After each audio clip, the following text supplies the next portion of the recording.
Well, listen. If you don't have anything to say, you blab. You just go on and on and on and on and on and on and on and on and on and on. Voters do not agree with these despicable women on The View. They are wildly out of touch with the vast majority of Americans, and frankly, they should seek immediate help. Here's the deal. You just ramble. You have nothing significant to offer. Voters should really investigate getting their message from IM Media. On continuously, it's a non-stop, never-ending stream of speech the voters do not back the horrible women. On The View, they're totally estranged from the overwhelming mass of Americans. Whoopi Goldberg held court over The View for years, sitting at the top, like royalty, cutting off guests, bulldozing opposing views and presenting her opinions like they were unquestionable truths. But in one jaw-dropping moment, her tight control over daytime TV unraveled before our eyes, and it was all thanks to Karoline Leavitt. None saw it coming. The episode started exactly like any other: arrogant laughs, eye rolls, and the usual panel of heads nodding along, all moving in perfect concert, with the left-leaning objective of the show. She's probably been put in there because, according to Donald Trump, she's a 10. You know that's what it is. I want to be clear, though, it's not her first job. It was her first press briefing. She worked in the previous Trump administration. Whoopi, as self-assured as ever, settled back, ready to take control. Then the subject of wokeness came up with a phrase that The View practically respects, a concept they defend like it's the basis of their own existence, when honestly, it sort of is feeling. You wouldn't even have this job, and just like that, bam! The whole vibe in the room changed instantly. The audience tensed up. Even Joy Behar, who built an entire career on mocking conservatives, pointed at Karoline and boldly proclaimed, "Without wokeness." Her trademark smile took the front stage. Ma'am, I'm going to stop this interview if you continue to attack my colleagues. I would like to talk about Joe Biden and Donald Trump, who you work for. I am stating facts that your colleagues have stated in the past. Okay, now, I'm sorry, guys. We're going to come back out to the panel. Karoline, thank you very much for your time.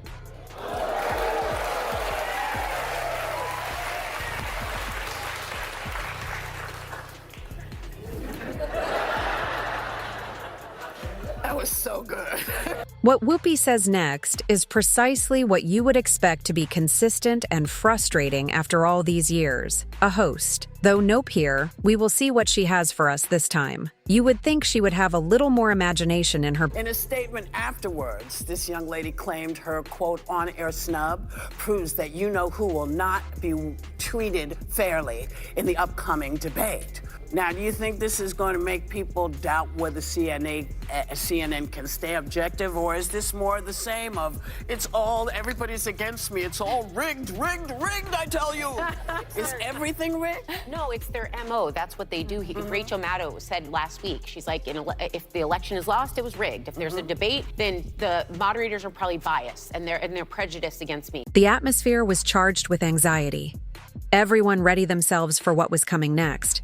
And let's just say Whoopi wasn't prepared for the response she was about to get. This wasn't just a simple disagreement or a playful back and forth. This was Whoopi Goldberg taking a shot at Karoline Leavitt's entire career. Her intelligence, her work ethic, dismissing everything she had worked for as just a byproduct of the very ideology she opposed. It was condescending, dismissive, and designed to belittle her completely. Yet despite the obvious insult, the audience clapped like they were on autopilot. Some even chuckled, but there was a palpable tension in the air, a subtle unease that hinted they knew Whoopi had crossed a line, but weren't quite sure if they could acknowledge it. But Karoline didn't flinch, she didn't stumble or search for an escape. She didn't rush to defend herself or scramble for a snappy comeback. No, she did something far more powerful. She smiled slow and knowing a smile that said, "Oh, you just made a big mistake." It wasn't cocky or overconfident. It was the smile of someone who knew they had the facts, the evidence, and the composure to flip the situation entirely. And with a calm so unshakable it was almost unnerving. She did exactly that. This was something the audience had never witnessed before, by the way. If you're loving this epic showdown, make sure to like and subscribe, because we're about to dig even deeper into this unforgettable moment. Karoline started with hard facts, cold, incontrovertible numbers that couldn't be brushed off with a sarcastic remark. or a wave of the hand she outlined government spending reports showing exactly how public dollars were being diverted into ludicrously woke projects. Gender studies in Guatemala Sesame Street adaptations designed to export American social activism globally, and countless other eyebrow-raising initiatives that raised far more questions than answers with surgical precision. She connected the dots, revealing how wokeness had morphed from a social movement into a political weapon, one that was being used to silence, control, and punish anyone who dared to challenge it. And Whoopi, divisive and disgusting speech that any president, certainly in my lifetime, has ever given.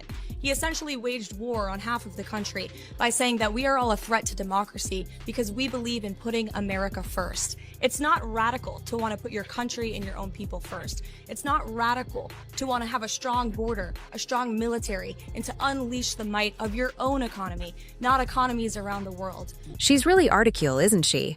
It's honestly perplexing that the hosts of The View opted to insult her instead of supporting another woman. It really does reveal a lot about their underlying agenda. Let's see how this plays out. I'm sure Karoline's about to drop some more truth that will be hard for them to ignore. You know, we have seen cultural Marxism trickling its way through every institution in this country. The public school system, the higher education university system, Hollywood, big tech, the corrupt mainstream media that I fought against in President Trump's White House are indoctrinating my generation of Americans into hating our country, hating one another based on race and gender and all of this other BS, quite frankly. The lady who had made her career on dominating talks, shutting down conservative perspectives, and bulldozing through uncomfortable topics, was suddenly on the defensive. Whoopi shifted in her seat, the usual smirk gone, her hands moving as if trying to find something to hold on to. She was accustomed to guests fumbling their words, struggling to keep up with her quick-fire comebacks. But this time, the tables were turned. No matter how much she might have wanted to clap back and steer the conversation back to her favor, she couldn't. Karoline wasn't giving her the chance in that moment. For the first time in ages, it was clear to everyone watching Whoopi Goldberg had backed herself into a corner, and there was no easy way out. She opened her mouth, then shut. It opened it again. Still nothing. The words just didn't come. The audience, usually so quick to back her up with cheers, sat frozen in an uncomfortable silence. Even the most loyal fans of The View didn't know how to react. The energy in the room had shifted, and for once no one knew whether they should laugh, clap, or just wait for Whoopi to say something. Anything to regain control. Even the camera crew hesitated. Should they zoom in on Whoopi's stunned expression, capturing the moment she realized she had trapped herself, or cut to commercial, and hoped the viewers wouldn't notice Whoopi, who was usually so quick with a snide remark or a dismissive gesture, sat stiffly in her chair, clearly wishing she could disappear into it. She had walked straight into a trap, and there was no easy way out. And here's the real question that Karoline had exposed. If wokeness is genuinely about diversity and inclusion, then why is it that conservative women are the ones being attacked? Why is it that individuals who preach tolerance turn venomous when confronted with someone who doesn't fit in line with their ideology in that moment? Whoopi Goldberg realized she had no comeback, no cutting quip, no funny remark to turn the situation around. The silence dragged on, and everyone felt it, desperate to recover. Joy Behar stepped in, trying to squeeze out a nervous joke in a last-ditch attempt to break the tension, but the damage had already been done. Whoopi had done something that even she had never. Well, you know, listen, if you don't have anything to say, you blab. You just go on and on and on and on and on and on and on and on and on and on. Right. That's what you hear. Yeah. When they don't have anything to hold you with, nothing to make you think about what they have to say. It's hard to watch. Right, the way her arguments come across is so petty and disrespectful, especially when faced with facts she can't easily rebut. It makes you wonder how someone like her continues to have such a strong voice and following. It's frustrating to see someone who so clearly lacks substance still holding onto a platform. Maybe it's the way she's been ingrained in daytime TV culture for so long, but at this point, you'd think she would have been replaced by someone who can bring more thoughtful discussion to the table. They talk at you, not to you, and that's what she was doing, and she was doing it And it's not new. No. But everybody's hip to you all now. Yeah. And we are anticipating that you are not prepared. Because you keep saying you going and you preparing when you're on the trail. And the internet, OMG. The internet absolutely went bananas, memes, reaction clips, limitless comments within minutes. Whoopi's astonished reaction was all over social media, replayed on loop, but here's where it gets even more insane. This wasn't the first time Whoopi had gotten herself into hot trouble by running her mouth over the years. She's turned The View into a lawsuit, Factory dragging ABC from one scandal to the next, from toned, deaf comments about the Holocaust to her odd defenses of questionable persons. Whoopi's been the center of some of the most scandalous moments the show has ever had, but nothing hit ABC harder than the recent wave of defamation lawsuits. First, it was Carrie Underwood, then Elon Musk, and now Karoline. Leavitt, each lawsuit piling up one after the other, making it harder for ABC to ignore the costs of Whoopi's unchecked commentary. And the worst part this time, Whoopi couldn't blame anyone else. She had no one to throw under the bus. Let's talk about Carrie Underwood. When Carrie performed at Trump's second swearing-in ceremony, Whoopi and her co-hosts attacked her mercilessly. They didn't just criticize her performance, they went full on.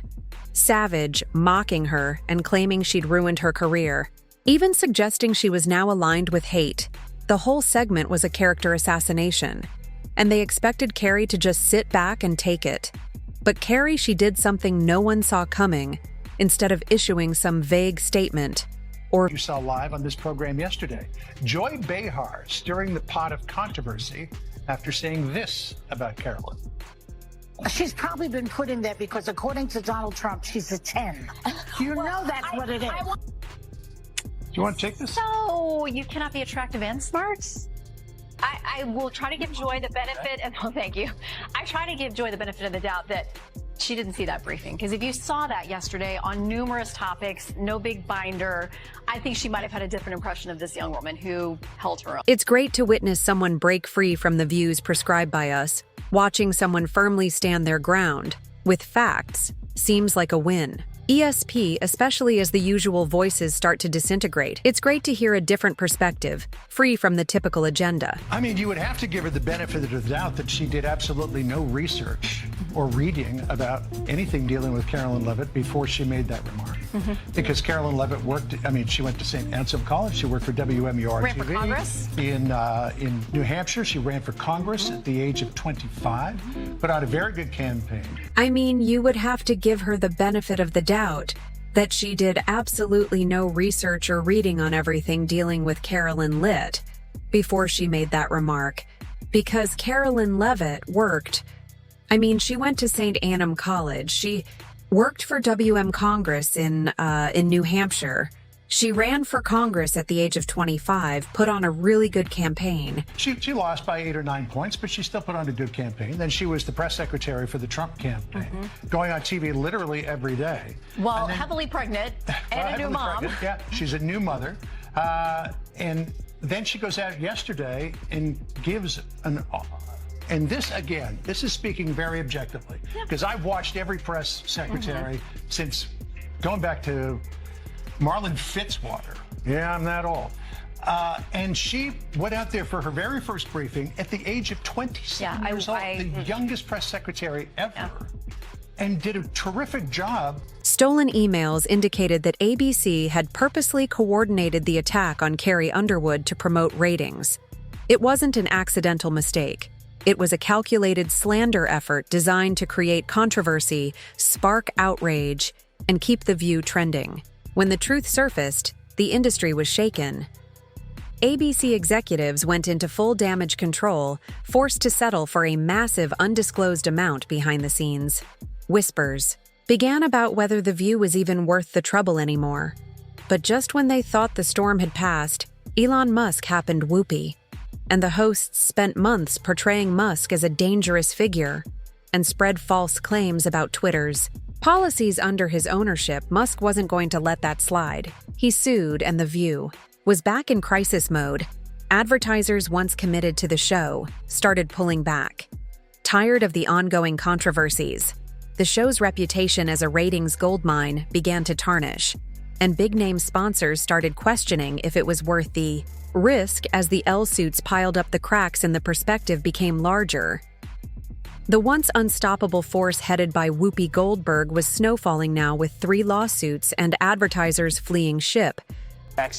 Yeah. I would like this young lady this is her first job, I would like her to do a little homework. Because she said something yesterday that really pissed me off. And that was, she said, there will be no wokeness here. Oh, yeah. Let me explain something to you. Because without that wokeness, you might not have that job. Yeah. Because women were not invited to that table. Women were not invited to many tables in this nation. She's talking in circles, but Karoline is the one truly standing up. She's the hero here, pushing back against all of this. The reason we fought and busted our behinds to make sure that you didn't have to worry about this. And now to hear you talk about it and to hear anybody talk about the wokeness was put in place for a reason. Because black people couldn't get into colleges. Because women could not get into the colleges they wanted to go to. This is all women. Yeah. See, this is not black, Asian women. This is all women. Women were not invited to this party. It was a man's world, and we busted our... Whoopi Goldberg's time at The View came to an unexpected conclusion after years of dominating the show and stifling competing perspectives. The final blow came after her showdown with Karoline Leavitt, which exposed her weakness on live TV. ABC tried to spin it as a break for Whoopi, but it was clear she had been let go. The network was in damage control mode as advertisers pulled their support and loyal fans started questioning the show's future with Whoopi gone. The View faces a major crossroads. Will they bring in someone like Whoopi to maintain the status quo? Or will they finally change direction? Is this the beginning of the end for the show? Let us know your thoughts in the comments.